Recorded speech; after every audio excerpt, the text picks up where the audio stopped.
তিন গুণ যার মধ্যে থাকবে আল্লাহ তাকে ইমানের স্বাদ উপভোগ করাবে। সুবহানাল্লাহ। এখন বলেন তো, আমরা যদি ইমানের স্বাদ পেতে চাই কয় গুণ লাগবে? আবার ইমানের স্বাদ পেতে হলে কয় গুণ লাগবে? ক্বালা রাসূলুল্লাহ সাল্লাল্লাহু আলাইহি ওয়াসাল্লাম, আল্লাহ নবী বলেন সালাসুন মান কুন্না ফীহি, যার মধ্যে তিনটা গুণ থাকবে। কয়টা গুণ? ওয়াজাদা হালাওয়াতাল ঈমান, ওই ব্যক্তি ঈমানের স্বাদ গ্রহণ করতে পারবে, ঈমানের মিষ্টতা গ্রহণ করতে পারবে।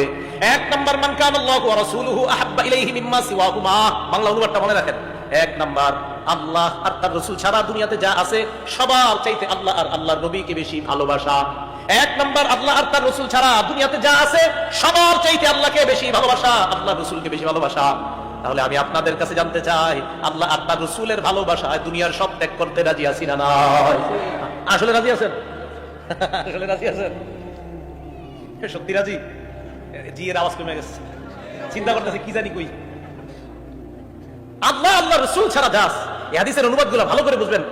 আমি কি বুঝাইতে চাইতেছি একটু চিন্তা করবেন। আল্লাহ আর তার রাসূল ছাড়া যা আছে সব চাইতে বেশি ভালোবাসতে হবে আল্লাহ আর তার রাসূলকে। এটা হলো এক নাম্বার। তাহলে মুহাব্বতের সাথে একত্ববাদ স্বীকার করি, আল্লাহ আপনাকে ভালোবাসি, আপনি যে এক, এটাও স্বীকার করি আমরা।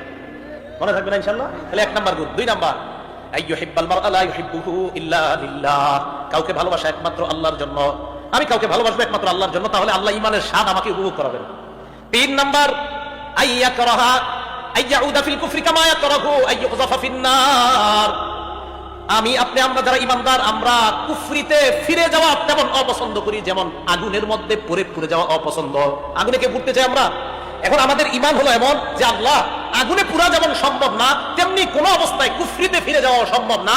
এই জাতীয় ঈমান যার হবে আল্লাহ তাকে ঈমানের স্বাদ গ্রহণ করাবেন। যে অসম্ভব, কুফরিতে আবার কিভাবে যাব? আগুনে যেমন আমি পুড়তে রাজি না আল্লাহ, এটা আমার অপছন্দ, আমি কুফরিতেও যেতে পারবো না, এটাও পছন্দ। রাসূল আকরাম সাল্লাল্লাহু আলাইহি সাল্লাম বলেন, উম্মত তিন গুণ অর্জন করো, আল্লাহকে আর আমাকে সবচেয়ে বেশি ভালোবাসো, কাউকে ভালোবাসো আল্লাহর জন্য। তিন নাম্বার, তুমি কুফরিতে ফিরে যাওয়া তেমন অপছন্দ করো যেমন আগুনে পড়ে যাওয়া তোমার অপছন্দ। এই তিন গুণ অর্জন করো, আল্লাহ তোমাকে ঈমানের স্বাদ উপভোগ করার তৌফিক দান করেন। আল্লাহ আমাদের সকলকে এই তিন গুণ অর্জন করার তৌফিক দান করেন। তাহলে বলেন তো তাওহীদ